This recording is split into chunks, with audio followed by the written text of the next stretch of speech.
රලින් test show එකකින් ගෙන තවත් අලුත් වීඩියෝ එකකට ඔයගොල්ලෝ හැමදෙනාම සාදරයෙන් පිළිගන්නවා.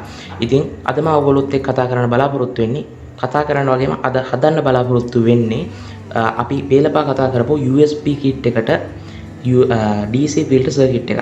ඉතින් අපි බලමු මේක කොහොමද අද වීඩියෝ එකේදී හදන්නේ සහ මේක කොහොමද අපි අපේ USB kit එකට සම්බන්ධ කරන්නේ කොහොමද කියලා. ඉතින් අපේ circuit එක ගත්තොත් මෙන්න මේ වගේ තමයි circuit එක තියෙන්නේ. ඔයගොල්ලන්ට පුළුවන් මේ වීඩියෝ එකේ මුල සිට අගට බලන් හිටියොත් අනිවාර්යෙන් මේක ඔයගොල්ලෝගේ ගෙදරදීම ඔයගොල්ලොන්ට තනියම හදාගන්න. ඉතින් මේක ඔයගොල්ලන්ට වාහනයකට උනත් පාවිච්චි කරන්න පුළුවන් විදිහට තමයි මේක ඩිසයින් කරලා තියෙන්නේ.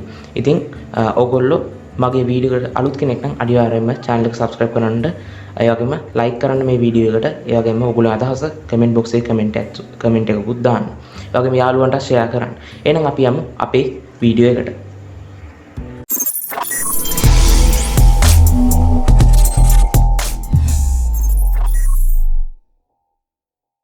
එතකොට අපිට අවශ්‍ය වෙනවා මේ වගේ ටොරයිඩල් කෝ එකක් වටේ ඔතපු කම්බි දඟරයක්. ඔයගොල්ලෝ මේවා power supply එකකින් ගලව ගන්න පුළුවන්. power supply එකකින් TV board එකකින් ඕන තැනකින් මේ වගේ එකක් ගලව ගන්න පුළුවන්. ඒ වගේම 1.5k 1.5 කිලෝ ඕම් රෙසිස්ටර් එකක් ඕන වෙනවා. ඔයගොල්ලෝ පේනවාද කලර් කෝඩ් එක? අපිට මෙන්න මේ වගේ කැපැසිටර් එකක් ඕන වෙනවා. මයික්‍රෝෆැරඩ් 33යි වෝල්ට් 35 නැත්නම් ඕගොල්ලොන්ට ඕනම මයික්‍රෝෆැරඩ් ගණනක් තියෙන කැපැසිටර් එකක් ඕගොල්ලෝ මේකට පාවිච්චි කරන්න පුළුවන්. අවසාන වශයෙන් අපිට 1 ඇම්පියර් ඩයෝඩ් එකක් ඕන. මේක 1N 4.7යි ඩයෝඩ් එකක්. ඕගොල්ලෝ අපි හැමෝම දන්නවා මේ ඩයෝඩ් එක. එහෙනම් අපි අපේ වැඩේ පටන් ගමු. ඉස්සෙල්ලාම මෙන්න මේ කොටස අරගෙන මම ඔයගොල්ලන්ට පේන්නත් එක්ක මෙන්න මෙතනින් සෙට් කරගන්නවා. පැහැදිලිව පේන්න ඕන හින්දා සර්කිට් එක හදන විදිය. ඉතින් ඔයගොල්ලෝ පුළුවන් මේ සර්කිට් එක PCB බෝඩ් එක ලස්සනට හදාගන්න. ඉතින් මම මේක හදන්නේ මේ විදියට හදන්නේ ඔයගොල්ලොන්ට පහසුවෙන් පේන්න ඕන හින්දා. ඒ කියන්නේ තේරුම් ගන්න පුළුවන් වෙන්න. ඊට පස්සේ අපේ ඩයෝඩ් එක අරගෙන ඩයෝඩ් එකේ ධන පැත්ත. ඒ කියන්නේ මෙන්න මේ ඉර තියෙන පැත්ත නෙමෙයි, සුදු පාට ඉරක් යන පැත්ත නෙමෙයි, අනිත් පැත්ත මෙන්න මේ කොයිල් එකේ එක අග්‍රයකට සෙට් වෙන්න ඕන. මෙන්න මේ පැත්තට සෙට් වෙන්න ඕන. එතකොට අපි මෙන්න මෙතෙන්ට තියලා අපිට පුළුවන් මේක පාස් ගන්න.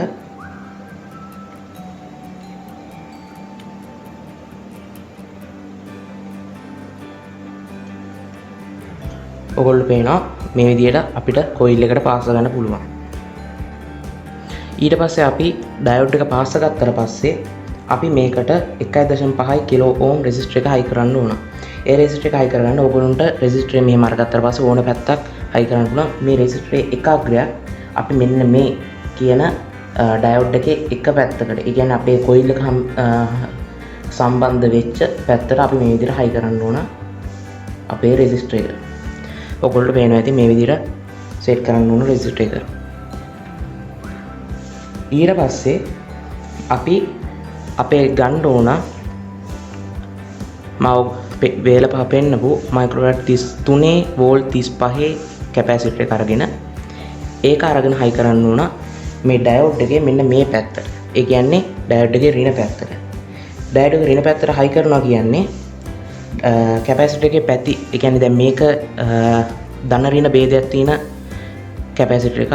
ඉතින් මේ කැපැසිටර් එකේ ධන පැත්ත, ඒ කියන්නේ මෙන්න මේ ඔයගොල්ලෝ ගත්තොත් මෙන්න මේ සුදු ඉර තියෙන පැත්ත තමයි ඍණ පැත්ත වෙන්නේ කැපැසිටර් එකේ.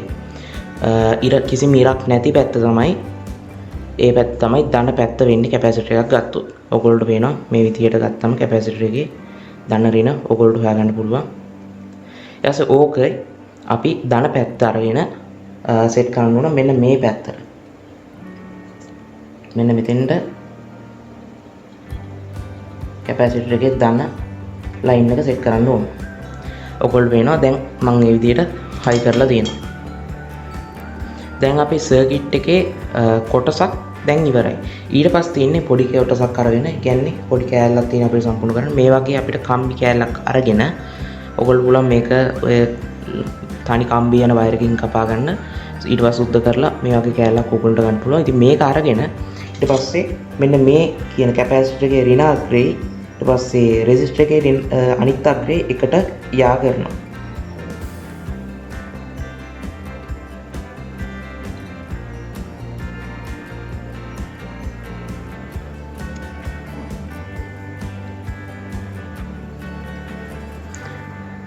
දැන් ඔයගොල්ලෝ පේනවා ඇති.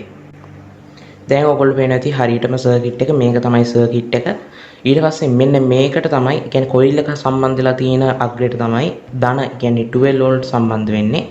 ඊට පස්සේ මෙන්න මේ තනි අග්‍රයක් යනවා අපි සම්බන්ධ කරපු එක තනි කම්බියකින් අපි සෙට් කරපු පැත්තට තමයි ඍණ සප්ලයි එක හම්බෙන්නේ. ඊට පස්සේ මේ දෙක තමයි ඉන්පුට් එක කියන්නේ 12 වෝල්ට් ඉන්පුට් එක. ඊට පස්සේ මෙතනින් මෙන්න මේ කැපැසිටර් එකේ අවුට්පුට් එක තමයි කියන්නේ කැපැසිටර් එකේ ධන සහ ඍණ කියන අවුට්පුට් දෙක තමයි අපිට USB කිට් එකේ රෙගුලේටර් IC කරා USB කිට් එකට හයි කරන්න තියෙන්නේ.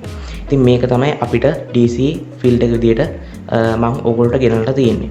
එතකොට ඕගොල්ලන්ට දැන් මම මෙතනදී සාමාන්‍යයෙන් අපි පාවිච්චි කරන කියන්නේ අපි ගෙදර පාවිච්චි කරනකොට මෙන්න මේ වගේ ඩයෝඩ් එකක් හොඳටම ඇති. කියන්නේ 1 ඇම්පියර් ඩයෝඩ් එකක් හොඳටම ඇති.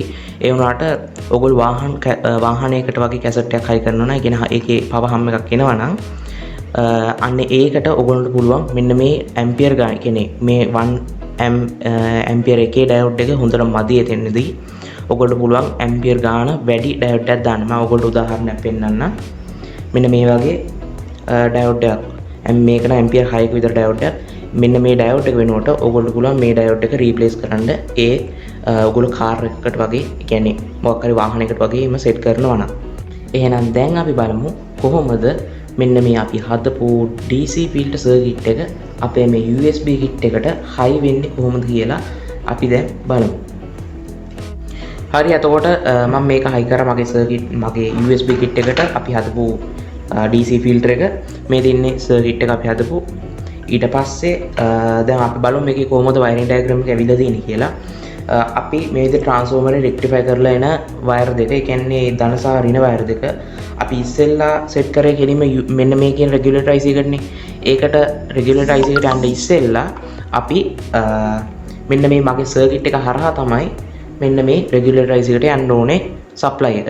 එතකොට මෙන්න මේ විදිහට රෙක්ටිෆයි කරලා එන වයර් දෙක කොයිල් එක සම්බන්ධ වෙලා තියෙන පැත්ත ධන විදිහටත් ඒ වගේම කොයිල් එක කියන්නේ නෝමල් අපි කොපර් වයර් එකක් සම්බන්ධ කරලා තියෙන පැත්ත ඍණ වයර් එක විදිහටත් අපි අරගන්නවා. ඊට පස්සේ මේ විදිහට ධන සහ ඍණ මේ විදිහට සම්බන්ධ කරලා ඉවරලා අපි රෙගියුලේටර් එක අපි හයි කරනවා. අන්න ඒකේ අවුට්පුට් එක. මොකද මෙතන 12 වෝල්ට් නෙන්නේ. 12 වෝල්ට් එන හින්දා අපි මෙතෙන්ට වෝල්ටේජ් රෙගියුලේටර් IC එකක් හයි කරනවා 5 වෝල්ට් ගන්න. ඔයගොල්ලෝ USB කිට් එක 12 වෝල්ට් එකක් වැඩ කරන්නේ.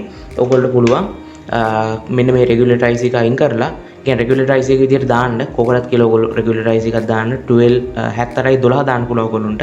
ඒකෝට තව දුරටත් ඔයගොල්ලන්ට මේකේ තියෙන ෆිල්ටරින් ගතිය තවත් වැඩි කර ගන්න පුළුවන්. එතකොට මේ විදිහට රෙගියුලේටර් IC එකේ අවුට්පුට් එක තමයි අපි USB කිට් එකට අරන් තියෙන්නේ. ඔයගොල්ලන්ට පැහැදිලි ඇති මම මේකේ සර්කිට් එක හදලා තියෙන්නේ කොහොමද කියලා. මේකේ දාගන්න අමාරුයි මොකද මේ සර්කිට් ටික ලොකු වැඩි. මම මේක නැත්නම් PCB බෝඩ් එකකින් හදන්නේ. ඔයගොල්ලෝ පේන්න ඕන හින්දා තමයි මේ විදිහට හදුවේ. දැන් අපි බලමු සප්ලයි දීලා ඔයගොල්ලෝ ටැම්ප් එකකට සෙට් කරලා මට පෙන්වන්න දියන්න මම වෙලාවක වෙනම පොඩි වීඩියෝ එකක් පොඩි කියන්නේ තප්පර 10ක 15ක විතර වීඩියෝ කෑල්ලක් මම දාන්නම්. මම දැන්ට ඇම්ප් එකක් නැහැ. කියන්නේ ඇම්ප් එක තිබුණ චූටි වැඩක් කරන්න ගිහලා ඒක සවුත් වුණා. ඉතින් දාලා බලමු අපි USB කිට් එක කොහොමද කියලා. ඔන්න ඔයගොල්ලෝ පේනවා ඔන් වුණා. හරි. දැක්කනේ. දැන් එතකොට මේ සර්කිට් එක හරහා තමයි අපිට මේකට සප්ලයි එන්නේ. ඉතින් ওই විදිහට තමයි ඕගොල්ලොන්ට මගේ මේ DC ෆිල්ටරින් වීඩියෝ එක දෙන්න තියෙන්නේ. ඉතින් අනිවාර්යයෙන්ම channel එකට ඔයගොල්ලෝ අලුත් කෙනෙක් නම් අනිවාර්යයෙන් subscribe කරන්න. ඒ වගේම channel එකේ තව කවුරුත් කියන්නේ ඔයගොල්ලෝ යාළුවන්ටත් මේ channel එක share කරන්න. ඒ වගේම like එකක් දාන්නත් අමතක කරන්න එපා. ඔයගොල්ලෝගේ අදහස පල්ලා comment box එකේ comment කරන්නත් අනිවාර්යයෙන්ම මතක් කරලා comment එකක් දාන්න. ඉතින් තවත් අලුත් වීඩියෝ එකක් කරන්න එක මේ වගේම ලස්සන වීඩියෝ එකක් කරන්න එක ඔයගොල්ලෝ ඔහොම මාත් එක්ක රැඳිලා ඉන්නේ. එහෙනම් ඔයගොල්ලෝ හැමෝටම සුබම සුබ දවසක්.